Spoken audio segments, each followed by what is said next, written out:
Assalamualaikum warahmatullahi wabarakatuh. Waalaikumsalam warahmatullahi wabarakatuh. Gimana kabarnya nih?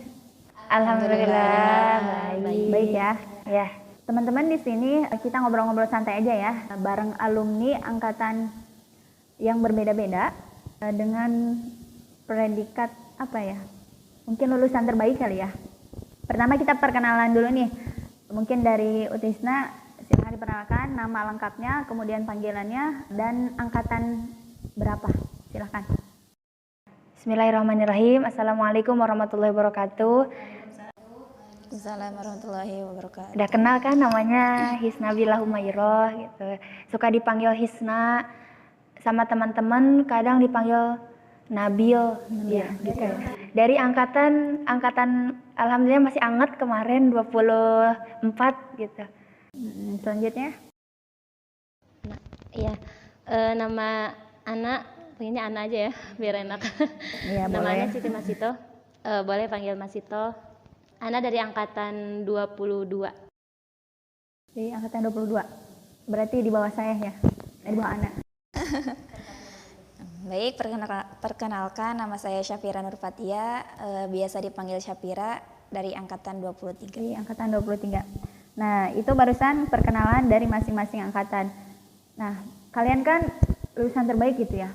Gimana sih perasaan kalian nih yang udah jadi, pasti kan gak kebayang dari sekian banyaknya peserta atau siswa di kelas masing-masing, kalian terpilih nih jadi seseorang yang spesial gitu. Dari angkatan yang baru dulu kali ya? Iya. Yang baru dulu, ya. Iya, Yang ini baru. aja Masih anget-anget Angkatan yang nih. baru, masih hangat. Iya, perasaan Hangat-hangat perasaannya. Iya, perasaannya gimana? Perasaannya jadi lulusan terbaik gimana ya, jadinya bingung gitu, nggak nyangka pastinya. Iya, alhamdulillah. Juga mungkin ini adalah amanah yang harus jadi terus-terusan baik, tapi bukan di mata manusia tapi baik di mata Allah gitu. Ya mungkin itu aja.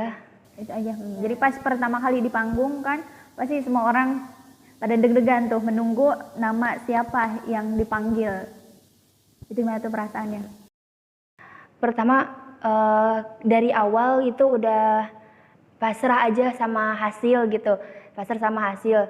Dan Hisna nggak ngira bakal Hisna gitu, karena kan Hisna juga suatu hal yang kata Hisna mah mustahil, gara-gara ada orang gitu yang lebih, ada teman yang lebih baik, banyak banget teman yang lebih baik.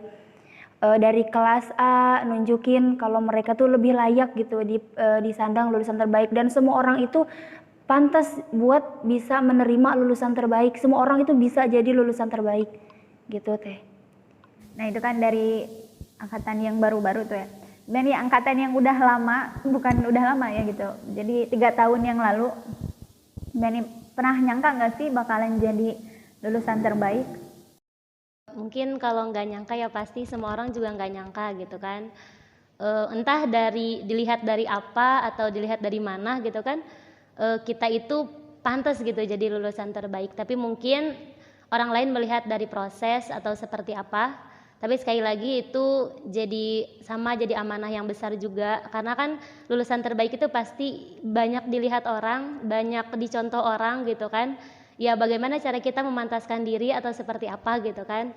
Jadi kalau anak pribadi rasanya itu ya nggak nyangka aja sih, nggak nyangka sama mungkin dengan ini bisa jadi lebih baik lagi gitu. Amin, amin. Selanjutnya, Teh Sapira. Ya, perasaan Pira sih emang dari awal nggak bakal nyangka kalau misalkan ya bakal jadi lulusan terbaik. Jadi udah punya feeling. Gak ada feeling sama sekali buat jadi lulusan terbaik gitu, karena emang ngerasa banyak orang yang mungkin lebih baik gitu dari Pira. Makanya pas emang wisuda terus dipanggil jadi lulusan terbaik, kaget aja gitu, kenapa bisa Pira gitu kan, masih ada yang lain gitu. Jadi pas dipanggil itu kaget aja gitu, dan gak nyangka gitu. Dan emang jadi amanah sih, mungkin biar bisa lebih baik lagi ke depan. Amin, amin. Nah, itu kan berarti proses-proses kalian melewati hingga bisa menjadi seperti ini kan pasti banyak tuh rintangan-rintangan, apalagi yang udah 6 tahun ataupun yang baru 3 tahun gitu selama di sini. pasti banyak rintangan-rintangan dilewati. Nah, proses kalian itu seperti apa sih cara belajar kalian gitu, sehingga kalian bisa unggul dari teman-teman kalian? Dari siapa dulu nih? Boleh, siapa gantian? Dari Ito. Teh Masita. Ya, kalau anak pribadi, pasti kan semua orang itu punya cara belajar masing-masing gitu kan. Kalau anak lebih senang menghafal sih semuanya. Ya pertama emang dijalanin gitu kan, dijalanin dengan sabar gitu. Namanya kegiatan akhir kan pasti banyak dan juga pasti banyak masalah, banyak rintangan dan lain sebagainya. Yang pertama dijalani dengan sabar, maksudnya diikutin alurnya seperti apa gitu. Kemudian dari alur itu bagaimana cara kita menjadikan kegiatan itu adalah kegiatan yang sudah kita persiapkan menjadi kegiatan yang terbaik gitu. Misalkan nih ada micro teaching, sebelum micro teaching itu kan ada proses. Nah mungkin dari situ proses kita belajar bagaimana kita menampilkan cara belajar kita, atau bagaimana cara kita menampilkan apa yang sudah kita persiapkan begitu. Jadi yang pertama kesabaran, yang kedua juga sungguh-sungguh kita gitu kan, sungguh-sungguh dalam mempersiapkan semuanya. Kemudian yang ketiga ya tawakal gitu sih. Jadi yang pertama itu ya kita harus bersungguh-sungguh gitu ya, dan mempersiapkan sebelum kegiatan itu ada. Selanjutnya Teh Pira. Kalau Pira sendiri sih, kalau misalkan untuk mencapai titik jadi lulusan terbaik ya, prosesnya emang panjang gitu. Dan emang kalau misalkan dibilang unggul sih nggak pernah ngerasa unggul dibanding yang lain, pasti banyak yang lebih unggul gitu. Tapi Pira punya prinsip kalau misalkan kita itu satu harus mengikuti perintah gitu. Jadi kalau misalkan kita nggak ikutin perintah guru, nggak ikutin perintah orang tua, kita mau nurut sama siapa gitu. Jadi prinsipnya itu kalau misalkan satu, jangan macam-macam gitu, cukup satu macam aja. Soalnya kalau macam-macam pasti Cukup satu macam. berantakan. Udah cukup. Dari Hisna, cara belajarnya mungkin dengan kita memunculkan mentor. Mentor itu adalah orang yang harus kita contoh. Nah sebenarnya teteh-teteh di sini adalah contoh Hisna, karena Hisna kan anak baru dan teteh-teteh semuanya adalah dari kelas 1 SMP. Pertama Hisna tuh suka ngobrol-ngobrol teh sama adik teteh Siti Mariam. Nah iya jadinya suka ngobrol tentang Teh Rohmat itu gimana, kok bisa sih jadi lulusan terbaik gitu. Nah terus Hisna udah tahu nih, bukan udah tahu caranya ya, karena dari Mariam suka cerita. Oh begitu gitu. Jadi Teh Rohmat itu birrul walidain gitu. Nah dari Teh Masito nih, alhamdulillah Hisna itu sekamar gitu. Waktu pas Teh Masito nihai, Hisna satu SMA. Ya satu SMA. Jadi kita sekamar ya, satu sekamar. Dan Hisna melihat sendiri gitu perjalanan Teh Masito menghadapi kelas akhirnya gitu. Caranya dia belajar, apalagi iya cerita teladan, caranya dia belajar sampai akhirnya tuh dulu belajarnya itu dia lagi ulangan tapi pas waktunya itu barengan sama lomba gitu. Pokoknya dari Teh Masito. Kalau dari Teh Safira, saya juga dapat cerita dari teman gitu Teh. Dapat cerita dari teman, kebaikan Teh Safira itu diceritain ke Hisna. Nah, dengan adanya mentor itu Hisna jadi ngambil yang baik dan buang yang buruk gitu dari orang yang Hisna lihat. Perlunya mentor di hidup kita ini juga biar supaya kita tambah semangat. Kok dia bisa, kenapa kita enggak gitu. Jadinya pas Hisna enggak betah di pondok gitu ya. Pas Hisna enggak betah di pondok, Hisna ngelihat lagi teman-teman aja kok dia bisa sih 6 tahun. Kenapa Hisna enggak bisa, kan awalnya Hisna juga enggak betah gitu, ngerasa enggak betah di pondok. Karena kalau kita nyari betah di pondok gak akan pernah kita temuin gitu. Kata Ustadz Badri, kalau kita nyari betah di pondok kita gak akan pernah ketemu yang namanya betah. Tapi yang harus kita cari adalah katanya ikhlas. Kalau kita ikhlas kita bakal betah di pondok gitu. Berarti dari sini Ana ngambil kesimpulan nih. Kalau dari Teh Hisna ini berarti dia belajarnya itu melihat orang lain gitu. Jadi ada sampelnya gitu, ada contoh, dia tiru.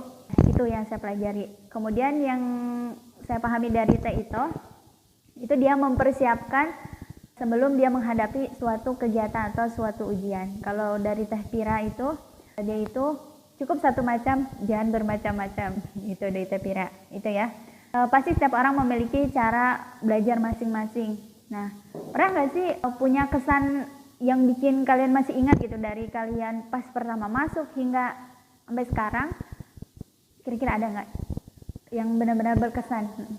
Kesan buruk apa kesan baik? Kesan baik kali ya, yang bisa bisa jadi motivasi gitu. Kesan yang paling berkesan. Maksudnya dalam proses belajar apa? Dalam proses belajar. Belajar formal atau misalkan belajar kehidupan gitu? Kayaknya lebih tepatnya belajar kehidupan gitu ya. Selama di pondok. Selama di pondok, kesan baik apa ya yang ada? Dari Tevira.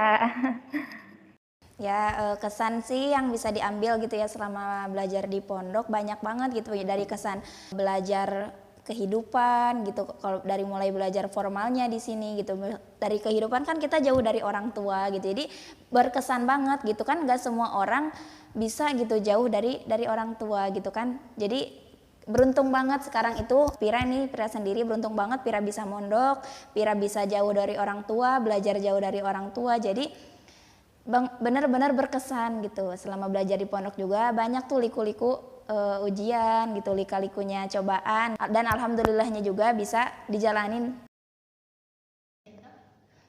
Ya kalau Ana pribadi kesan ya, pertama emang ya Ana sadari kalau emang Ana tuh punya sikap yang kalau misalkan Ana merasa itu nggak harus dilakukan atau menurut Ana itu Ana nggak mau nih gitu ya, jujur gitu ya, agak sulit dipaksa kadang. Saya punya rasa egois gitu ya. Nah, yang paling berkesan itu pada masa ISDA gitu. Karena di situ Ana dipilih jadi wakil.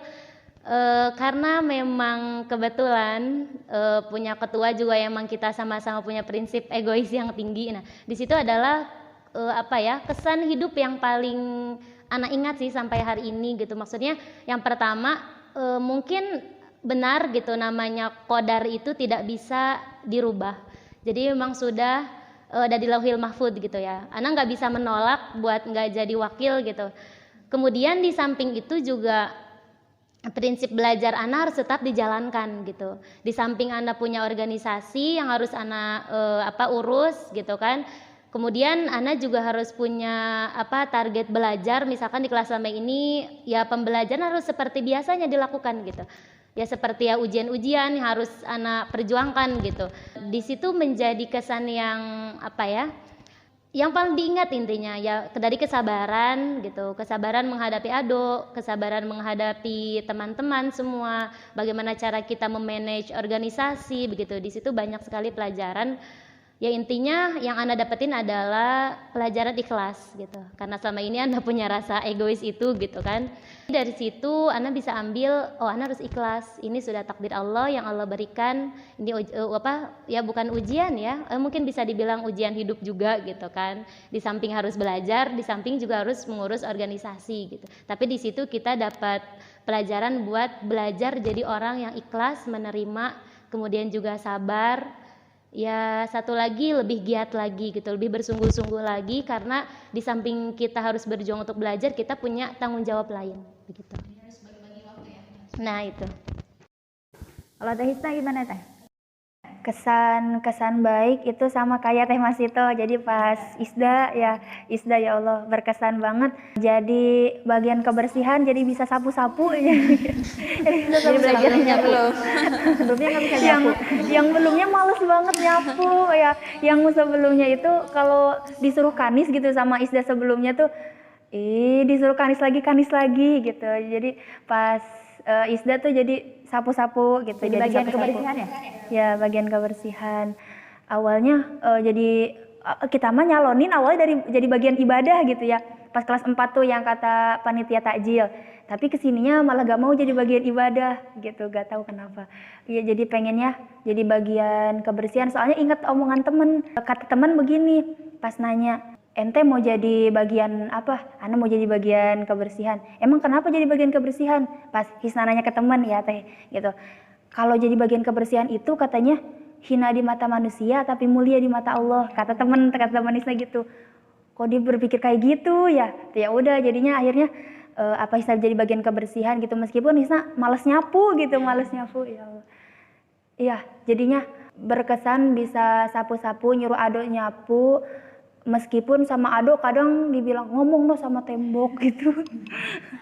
Iya padahal ya Allah ya Serem itu banget jadi ya. kesannya di ISDA ya alhamdulillah. Pesannya itu ya. Ya pasti kalau yang namanya ISDA ya, ISDA itu suatu organisasi pengurus yang ada di Darul Ulum. Kalau di luar kan biasanya namanya OSIS, kalau di sini kan kita ISDA. Semuanya pasti berkesan, punya kesan masing-masing di organisasi tersebut. Nah itu kesan-kesannya. Kemudian nih, masing-masing angkatan kan punya ini ya, kayak contohnya Teh Masitoh nih, dia kan pasti banyak dong dari satu kelas itu yang saingannya ketat-ketat gitu, yang punya hafalan sekian-sekian, kemudian yang punya pengetahuannya sekian-sekian. Nah gimana nih cara Teh Masitoh agar bisa jadi lulusan terbaik gitu? Ya pasti penasaran dong yang lain juga. Ya, kalau anak ini bukan bermaksud atau sombong, mungkin berbagi aja gitu kan. Kalau anak pribadi, karena alhamdulillah gitu ya, dari SD juga pasti ada teman-teman yang emang dia unggul, tapi prinsip anak yang pertama itu kita lihat bagaimana cara dia belajar. Kemudian bagaimana cara kita bisa belajar dari dia itu. Misalkan dia belajar itu 60%. Kita harus bisa lebih dari dia itu. Jadi kita belajar 80% misalkan. Pasti setiap orang punya kelebihan dan kekurangan.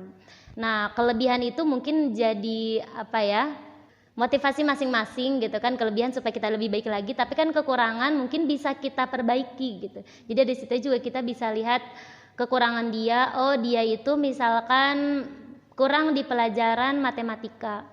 Oh, kita kurang di pelajaran fisika gitu. Oh, berarti kita nih yang punya kekurangan itu harus bisa melebihkan gitu. Misalkan nih kita bersaing namanya satu kelas, ada juara, nggak mungkin semua orang jadi juara satu gitu kan. Pasti ada juara 2, juara 3. Nah, itu kan masalah angka gitu kan, masalah angka, bukan masalah dia lebih baik, yang juara 1 itu lebih baik daripada yang juara 2. Tidak begitu kan, dari segi sikap atau lain sebagainya itu punya kepribadian masing-masing. Tapi ini kan dari segi angka. Nah, kita itu cara kita melihat itu kekurangan dia seperti apa, kemudian kekurangan kita seperti apa. Kita lebihkan dari kekurangan kita itu gitu. Sehingga yang tadinya dia itu hanya belajar 60%, kita bisa belajar 80% gitu sih kalau anak pribadi. Jadi kita belajarnya harus lebih dari orang itu. Nah, harus lebih bersungguh-sungguh lagi. Kembali lagi harus lebih bersungguh-sungguh lagi.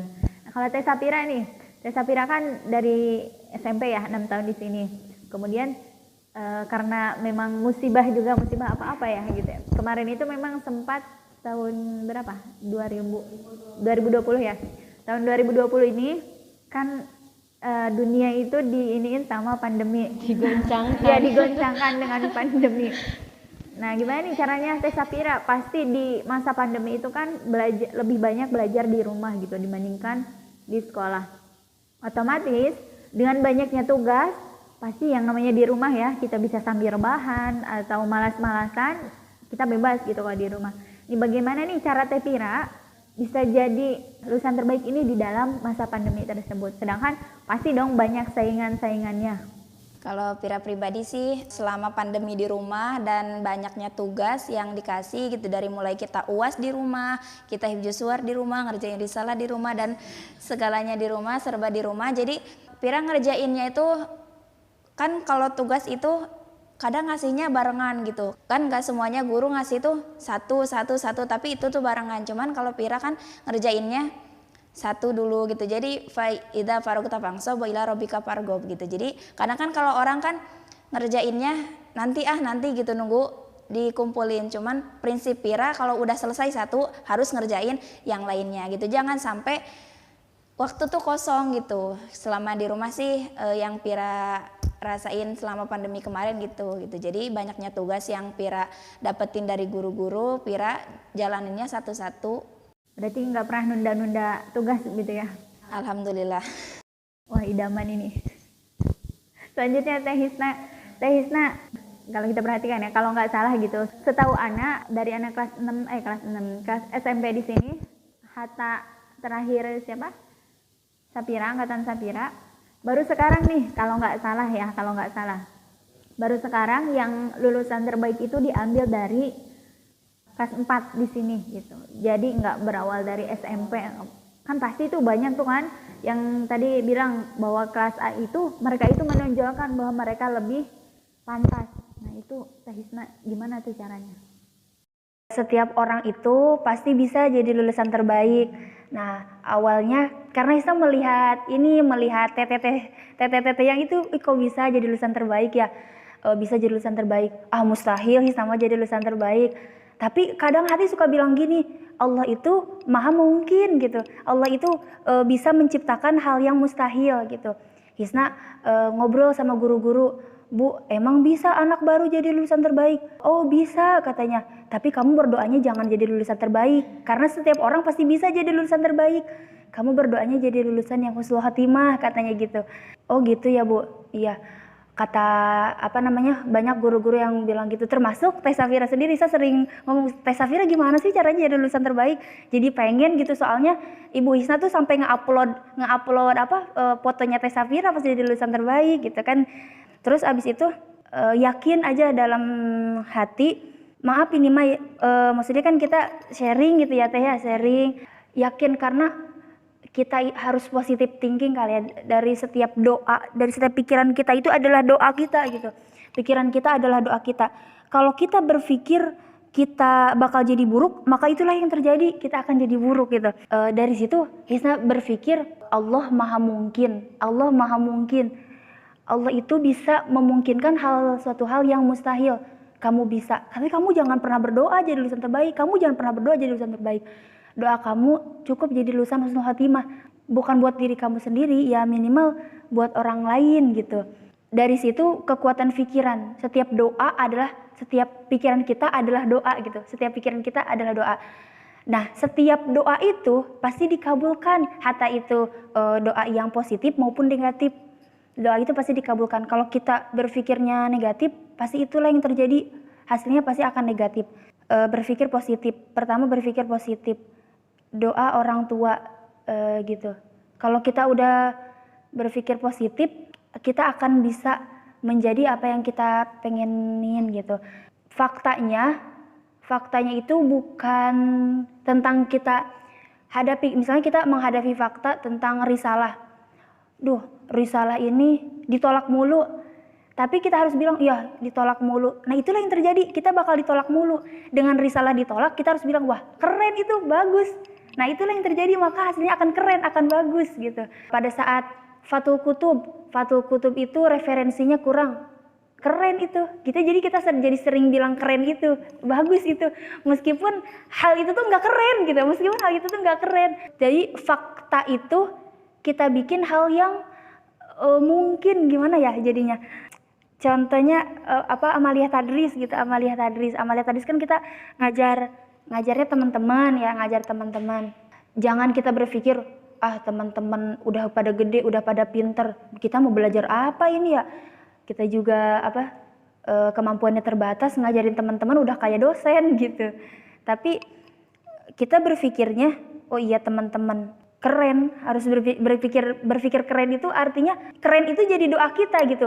Ya Allah jadikan aku mampu, dari keren itu ya Allah jadikan aku bisa gitu. Karena dari pikiran kita yang keren itu, maka kita akan menciptakan satu hal yang keren gitu. Ya jadinya berpikir positif. Begitupun dengan kita hidup di pondok ini. Jadi kita itu harus selalu merasa yakin. Kuncinya positive thinking. Iya, sebenarnya pengen gak ya jadi lulusan terbaik, semuanya pengen gitu ya, tapi halnya mustahil. Tapi dalam hati suka berpikir Allah itu maha mungkin gitu. Bukan berarti Hisna bisa, bukan berarti Hisna cerdas, bukan karena kecerdasan kita jadi sukses, bukan karena kepintaran kita jadi kaya, tapi karena Allah yang memampukan kita gitu Teh. Jadi kalau menurut Hisna itu adalah, kan kalau orang biasa bilang perkataan itu adalah doa ya, tapi kalau versi Hisna itu pikiran adalah doa, dan doa itu akan kembali kepada kita, diri kita gitu ya. Kurang lebih seperti itu ya. Nah itu kan berarti proses-proses yang udah kalian lalui. Ada nggak sih harapan kalian di masa depan seperti apa gitu? Atau setelah lulus SMA itu kalian pas SMA pasti bikin catatan-catatan, abis ini mau kemana ya, abis ini mau ngapain ya, abis lulus itu. Nah, harapan kalian ke depannya itu seperti apa? Pertama untuk diri kalian, kedua untuk pondok ini. Silakan, Taitoh dulu. Ya, kalau anak, apa ya? Berarti kan ini progres kita gitu ya, atau visi misi kita hidup ke depannya akan seperti apa gitu. Dulu pernah waktu nihai itu sama Putri Sabila ya, teman seangkatan, kita nulis apa yang kita inginkan. Ana dulu nulis pengen kuliah di UIN Syarif Hidayatullah Jakarta. Sampai kalau bisa sampai S2 kalau Allah emang ngasih rezeki gitu kan. Karena dipikir orang tua Ana bukan orang tua yang mampu gitu kan. Kebetulan juga keluarga kita tuh keluarga besar gitu, banyak pengeluaran, banyak yang harus dibiayai. Rasanya itu emang mustahil gitu buat kuliah di negeri gitu kan. Tapi di samping itu tadi yang sudah disampaikan Hisna juga kita harus yakin karena Allah itu maha memberi gitu. Kalau emang kita berusaha kan Allah itu tidak akan mengubah nasib suatu kaum gitu kan, kalau emang dia tidak merubahnya sendiri. Nah di situ setelah lulus ambigu gitu kan, pengen ngabdi juga di pondok karena melihat apa yang udah pondok kasih ke anak itu banyak banget gitu. Dari situ anak pengen memberikan apa yang emang udah diberikan sama pondok gitu, jadi anak mengamalkan kembali gitu. Nah setelah itu ambigu juga pengen kemana, Ustadz Faruk menyarankan ikutin jejak Ahi Nagif gitu kan buat ke Mesir. Dari situlah tumbuh pengen ke Mesir. Lupa tuh kalau Ana waktu nihai pernah nulis pengen ke UIN Syarif Hidayatullah Jakarta. Nah setelah itu berpikir berarti kira-kira jalannya seperti apa. Ahi Nagif menyarankan coba belajar dulu bahasa Arab karena bahasa Arab nan lemah. Bahasa Arab kemudian pondok juga akan membutuhkan itu gitu. Akhirnya ke Pare dulu. Setelah ke Pare pulang dari Pare pengennya ke Mesir tadinya gitu. Cuman ternyata pandemi kemudian pendaftaran lewat jalur Kemenak itu ditutup belum dibuka, dan yang dibuka itu cuma Pusiba. Sedangkan Pusiba itu 1 bulan itu kalau nggak salah ya, 1 bulan itu kalau nggak salah 5 juta ya. 1 bulan dapat 1 level gitu. Nah sedangkan anak kan sekali lagi bukan orang yang mampu. Walaupun emang kita yakin di samping itu kita juga harus melihat keadaan begitu. Dan Anda juga salah satu yang tidak mau memaksakan orang tua karena di samping Anda juga nggak punya penghasilan apa-apa begitu. Nah setelah itu Anda coba daftar ke UIN Jakarta. Di tahun pertama diterima gitu kan. Tapi karena sekali lagi Anda pengen ngambil di pondok, ya udah Anda abahin dulu UIN Jakarta gitu. Tahun kedua Anda daftar ke 2 tempat, ada di TV Magfirah sama UIN Syarif Hidayatullah Jakarta. Pengennya itu mungkin karena ambisi kali ya, pengen masuk ke TV Magfirah, dilihat di sana itu emang masya Allah gitu tempatnya. Tapi Allah menakdirkan lain karena sekali lagi Ana lupa lagi waktu nihai itu Ana pernah nulis harapan di situ dan dipanjatkan doa gitu ya dengan masya Allah sebenar-benarnya gitu. Ibaratkan kita tuh bener-bener kayak pengen ke UIN Jakarta waktu nihai gitu, waktu kelas 6. Nah setelah lulus Allah mengabulkan doa itu, yang doa dulu Ana waktu nihai itu ya. Ternyata nah gitu kita belum sadar di tahun pertama udah diterima kan, tapi anak pengen ngabdi dulu. Akhirnya di tahun kedua pun diterima setelah daftar. Oh mungkin ini jawabannya gitu. Setelah itu anak ikutin beasiswa juga, alhamdulillah dapat beasiswa di sana. Karena sekali lagi orang tua anak bukan orang tua yang mampu gitu kan. Oh berarti ini jawabannya. Selama ini anak mencari jalan ke sini karena ambigu, kemudian ambisi juga pengen keluar negeri gitu kan. Karena lihat kan Al-Azhar itu tempat yang penuh sejarah dan juga dimimpikan banyak orang gitu. Tapi di sisi lain pun kita telah berdoa gitu sama Allah kalau kita minta buat ke tempat tujuan kita paling pertama itu. Nah Allah mengabulkan doa itu gitu. Dan baru terasa sekarang oh ternyata ini. Kalau anak Al-Azhar mungkin anak nggak bisa ngabdi di pondok gitu kan. Mungkin anak nggak bisa bantu pondok karena sekali lagi dari SMP udah berpikiran emang pengen mengabdikan diri di pondok gitu. Apa yang emang Anda bisa bantu, Anda bantu gitu kan. Kalau emang Anda nggak bisa bantu, Anda cari gitu ilmunya. Nah dari situ ya kedepannya sekarang sih lagi menjalani kuliah gitu kan, masih semester 2. nggak tahu nih tahun depan offline atau online gitu kan. Kalau yang masih online ya gimana jalannya, emang harus di sini ya di sini gitu. Kalau kedepannya pengennya Ana pengen lanjut S2 dulu gitu. Ya setelah itu harapannya Ana kan punya cita-cita pengen jadi dosen Amin. sastra Arab gitu. Dari dulu dari SMP itu kata udah ditulis sampai hari ini masih tertanam, alhamdulillah pengen jadi dosen sastra Arab. Tapi di samping itu juga Ana pengen bisa memberikan ilmu itu ke pondok gitu. Oh mungkin pondok juga punya ma'had, punya jamiah gitu kan, punya perkuliahan lah ya. Ma'had Ali. Namanya? Oh, Ma'had Ali Darul Ulum. Mungkin di situ Ana berpikir, oh mungkin kalau memang Allah memberi jalan, oh mungkin Ana bisa mengabdikan diri di situ untuk menyalurkan ilmu yang Ana dapat. Gitu sih ke depannya. Tapi sekali lagi ya mudah-mudahan itu kan rencana kita, nggak tahu nih ke depannya akan seperti apa. Tapi sekali lagi masa depan menentukan hari ini gitu. Bagaimana kita menyusun yang telah kita sebutkan tadi, misalkan kita pengen ini, berarti hari ini yang kita tentukan kita harus seperti apa, kita harus masuk ke tahap yang mana nih setelah ini, gitu sih. Yang saya pahami itu kalau perkataan biasanya itu hari ini menentukan masa depan, tapi kalau menurut Persita itu masa depan menentukan hari ini gitu ya. Masa depan kita punya tujuan apa, ya hari ini kita prosesnya gitu. Nantinya Teh Hisna Rencana ke depan ya Teh. Rencana ke depan kita dari mungkin kekuatan dream wall mimpi gitu. Kan mimpi itu gratis ya. Jadi gimana mimpi mah, yang namanya mimpi gratis ini apa aja ya yang kita mimpiin kita tulis gitu. Tulis aja. Harapan ke depannya buat diri saya sendiri, pengennya selalu bisa membahagiakan orang lain. Kalau buat pondok harapannya bisa mengabdikan diri gitu sama meskipun Hisa sebenarnya merasa kurang gitu karena kan baru mondok itu belum lama kayak 6 tahun tapi baru sesemprot nih gitu. Jadi istilahnya pengennya sebenarnya mondok lagi, kalau enggak kuliah gitu, nyari ilmu lagi. Tapi kita ngabdi dulu melihat pondok sebenarnya udah ngasih banyak banget sama Hisna gitu ya. Perubahan Hisna nggak pernah nyangka besar di pondok gitu. Dari tadinya Hisna di SMP lulus kelas 3 SMP itu segitu adanya gitu. Pas Hisna masuk pondok, Hisna jadi dewasa di pondok gitu. Hisna bisa ngambil banyak pelajaran dari teman-teman banyak dari luar, teman-teman yang orang-orang beda pikiran, kita jadi bisa ngambil belajar di situ gitu. Insya Allah berarti Teh Hisna mau mengabdikan diri di pondok gitu. Insya Allah, doain aja semoga pikirannya tidak bolak-balik gitu. Amin. Semoga ditetapkan. Ya, amin ya Allah. Tetapkan hatinya ya.